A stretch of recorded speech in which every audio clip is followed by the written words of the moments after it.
A tough day. This evening in Kabul, as you all know, terrorists attacked that we've been talking about and worried about, that the intelligence community has assessed, has undertaken an attack by a group known as ISIS-K. Took the lives of American service members standing guard at the airport and wounded several others seriously. He had also wounded a number of civilians, and civilians were killed as well. I've been engaged all day in constant contact with the military commanders here in Washington and the Pentagon, as well as in Afghanistan and Doha. And my commanders here in Washington in the field have been on this with great detail, and you've had a chance to speak to some so far. The situation on the ground is still evolving, and I'm constantly being updated. These American service members who gave their lives, it's an overused word, but it's totally appropriate here, were heroes. Heroes who've been engaged in a dangerous, selfless mission to save the lives of others. They're a part of an airlift, an evacuation effort unlike any seen in history, with more than 100,000 American citizens, American partners, Afghans who helped us, and others taken to safety in the last 11 days. Just in the last 12 hours or so, another 7,000 have gotten out. They were part of the bravest, most capable, the most selfless military on the face of the earth. And they're part of simply what I call the backbone of America. They're the spine of America, the best the country has to offer. Jill and I, our hearts ache, like I'm sure all of you do as well, for all those Afghan families who lost loved ones, including small children, or been wounded in this vicious attack. And we're outraged as well as heartbroken. Being the father of an Army major who served for a year in Iraq, and before that was in Kosovo as a U.S. attorney for the better part of 6 months in the middle of a war. When he came home after a year in Iraq, was diagnosed, like many, many coming home, with an aggressive and lethal cancer of the brain, who we lost. We have some sense, like many of you do, what the families of these brave heroes are feeling today. You get this feeling like you're being sucked into a black hole in the middle of your chest. There's no way out. My heart aches for you. But I know this. We have a continuing obligation, a sacred obligation to all of you, the families of those heroes. That obligation is not temporary, it lasts forever. The lives we lost today were lives given in the service of liberty, the service of security, and the service of others, in the service of America. Like their fellow brothers and sisters in arms who died defending our vision and our values in the struggle against terrorism, of the fallen this day, they're part of a great and noble company of American heroes. To those who carried out this attack, as well as anyone who wishes America harm, know this: we will not forgive. We will not forget. We will hunt you down and make you pay. I will defend our interests and our people with every measure at my command. Over the past few weeks, I know many of you are probably tired of hearing me say it, we've been made aware by our intelligence community that the ISIS-K, an arch enemy of the Taliban, people who were freed when both those prisons were opened, has been planning a complex set of attacks on the United States personnel and others. This is why, from the outset, I've repeatedly said this mission was extraordinarily dangerous, and why I've been so determined to limit the duration of this mission. As General McKenzie said, this is why our mission was designed, this is the way it was designed to operate. Operating under severe stress and attack. We've known that from the beginning. And as I've been in constant contact with our senior military leaders, and I mean constant, round the clock, and our commanders on the ground and throughout the day, they made it clear that we can and we must complete this mission, and we will. And that's what I've ordered them to do. We will not be deterred by terrorists. We will not let them stop our mission. We will continue the evacuation. I've also ordered my commanders to develop operational plans to strike ISIS-K assets, leadership, and facilities. We will respond with force and precision at our time, at the place we choose, in a moment of our choosing. Here's what you need to know. These ISIS terrorists will not win. We will rescue the Americans in there. We will get our Afghan allies out, and our mission will go on. America will not be intimidated, and I have the utmost confidence in our brave service members who continue to execute this mission with courage and honor to save lives and get Americans, our partners, our Afghan allies out of Afghanistan. Every day when I talk to our commanders, I ask them what they need. What more do they need, if anything, to get the job done? As they will tell you, I granted every request. I reiterated to them today on 3 occasions that they should take the maximum steps necessary to protect our forces on the ground in Kabul. And I also want to thank the Secretary of Defense and the military leadership of the Pentagon and all the commanders in the field. There has been complete unanimity from every commander on the objectives of this mission and the best way to achieve those objectives. Those who have served through the ages have drawn inspiration from the book of Isaiah, when the Lord says, "Whom shall I send? Who shall go for us?" The American military has been answering for a long time. "Here I am, Lord, send me. Here I am, send me." Each one of these women and men of our armed forces are the heirs of that tradition of sacrifice, of volunteering to go in harm's way, to risk everything, not for glory, not for profit, but to defend what we love and the people we love. And I ask that you join me now in a moment of silence for all those in uniform and out of uniform, military and civilian, who have given the last full measure of devotion.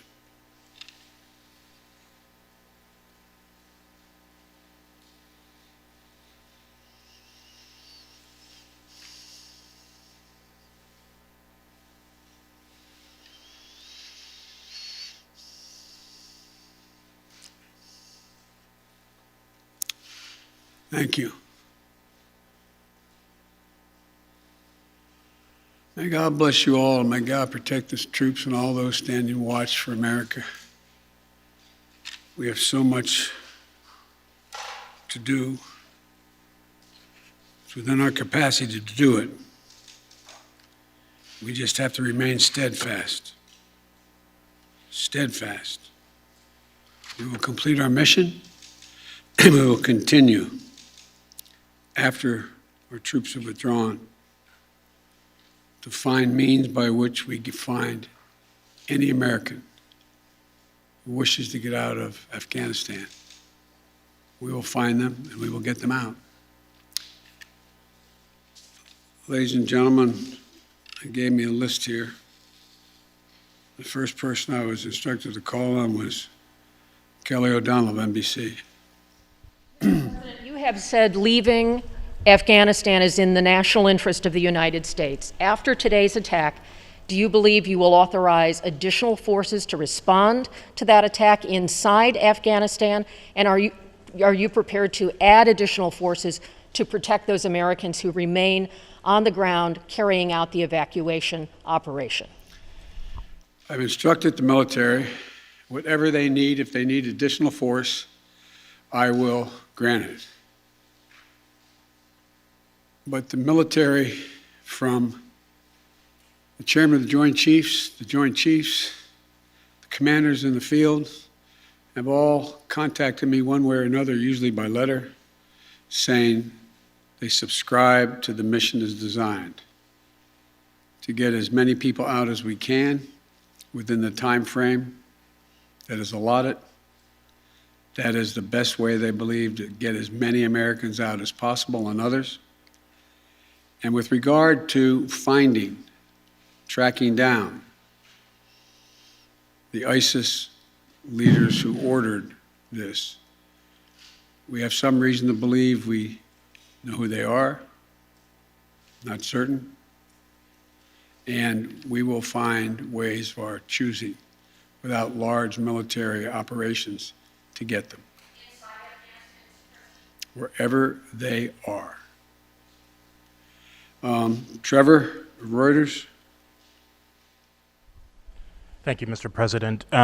There's been some criticism, even from people in your party, about the dependence on the Taliban to secure the perimeter of the airport. Do you feel like there was a mistake made in that regard? No, I don't. Look, I think General McKenzie handled this question very well. The fact is that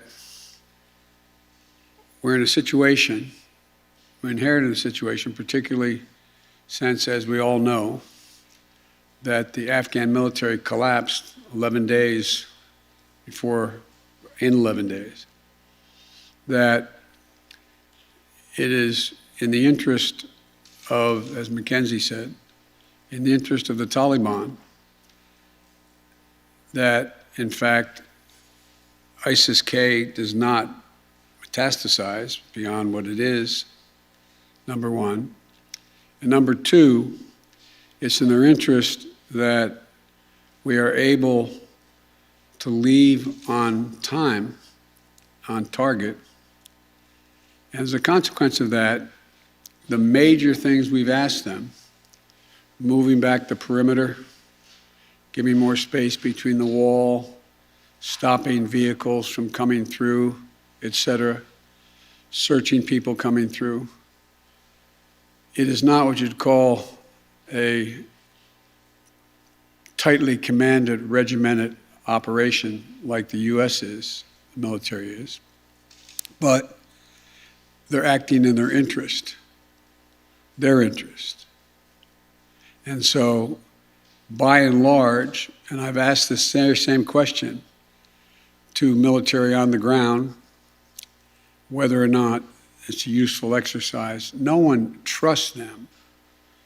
We're just counting on their self-interest to continue to generate their activities. And it's in their self-interest that we leave when we said, and that we get as many people out as we can. Like I said, even in the midst of everything that happened today, over 7,000 people we've gotten out, over 5,000 Americans over. So it's not a matter of trust, it's a matter of mutual self-interest. And but there is no evidence thus far that I've been given as a consequence by any of our commanders in the field that there has been collusion between the Taliban and ISIS in carrying out what happened today, both in front of the hotel and what is expected to continue for beyond today. Amir, Associated Press. Thank you, Mr. President. You have spoken, again, powerfully about your own son and the weight of these decisions. With that in mind, and also what you've said, that the longer we stay, the more likelihood that there would be a major attack. How do you weigh staying even one more day, considering what's happened? Because I think what America says matters. What we say we're going to do in the context in which we say we're going to do it, that we do it, unless something exceptional changes. There are additional American citizens. There are additional green card holders. There are additional personnel of our allies. There are additional SIV card holders. There are additional Afghans that have helped us. And there are additional groups of individuals that have been contacted us, from women's groups to NGOs and others, who have expressly indicated they want to get out and have gathered in certain circumstances in groups, on buses and other means. That still presents the opportunity for in the next several days, between now and the 31st, to be able to get them out. And our military, and I believe, to the extent that we can do that, knowing the threat, knowing that we may very well have another attack, the military has concluded that's what we should do. I think they're right. I think they're correct. And after that, we're going to be in a circumstance where will be, I believe, numerous opportunities to continue to provide access for additional persons to get out of Afghanistan, either through means that we provide and or are provided through in cooperation with the Taliban. They're not good guys, the Taliban. We're not suggesting that at all. But they have keen interest. As many of you have been reporting, they very much would like to figure out how to keep the airport open. They don't have the capacity to do it. They very much are trying to figure out whether or not they can maintain what is the portion of an economy that has become not robust, but fundamentally different than it had been.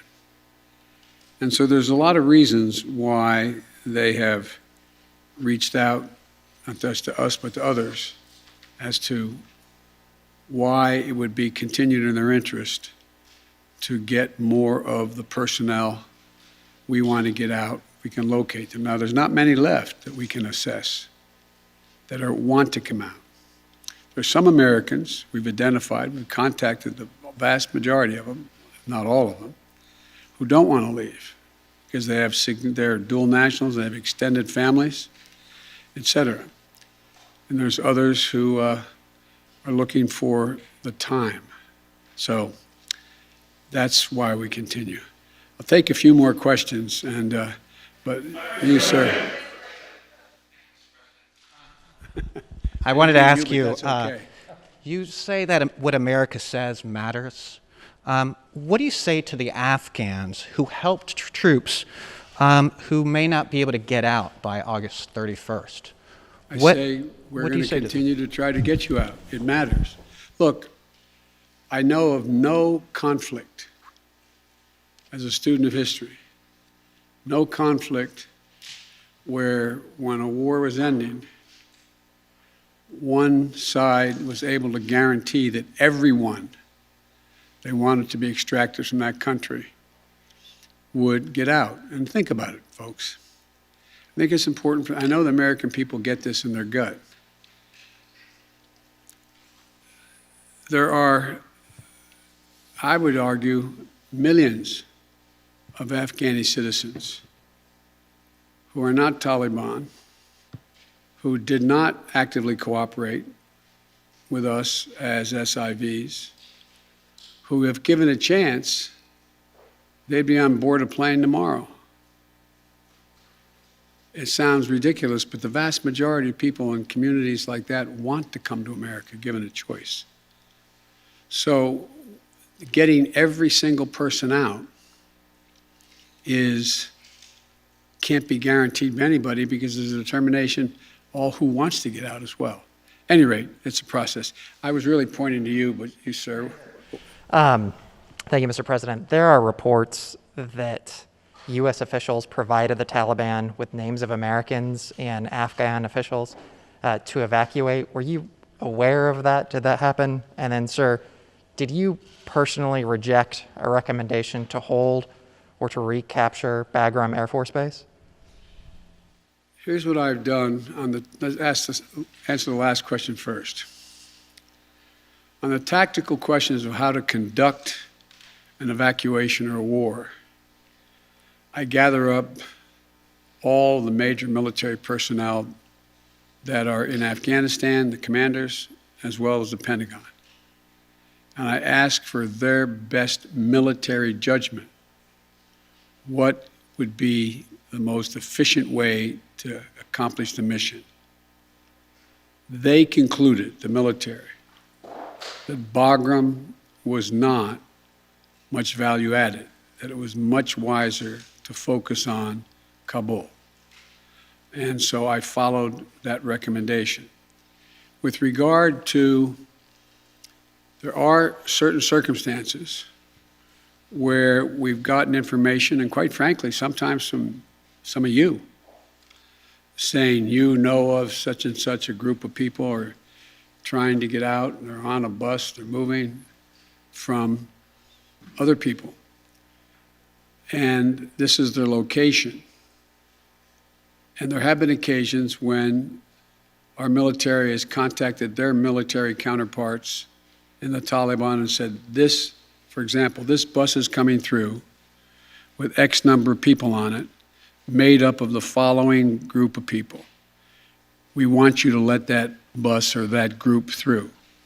So yes, there have been occasions like that.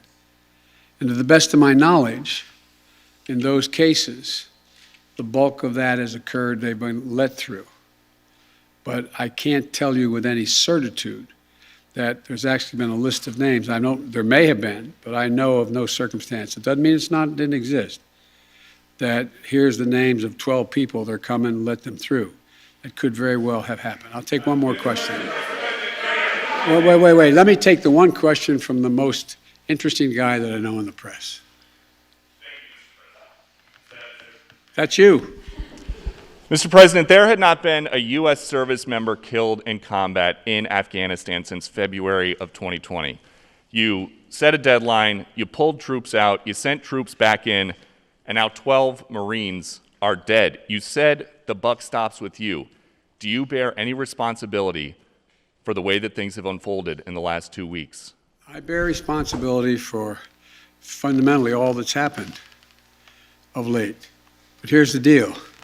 You know, I wish you'd one day say these things, you know as well as I do, that the former president made a deal with the Taliban that he would get all American forces out of Afghanistan by May 1.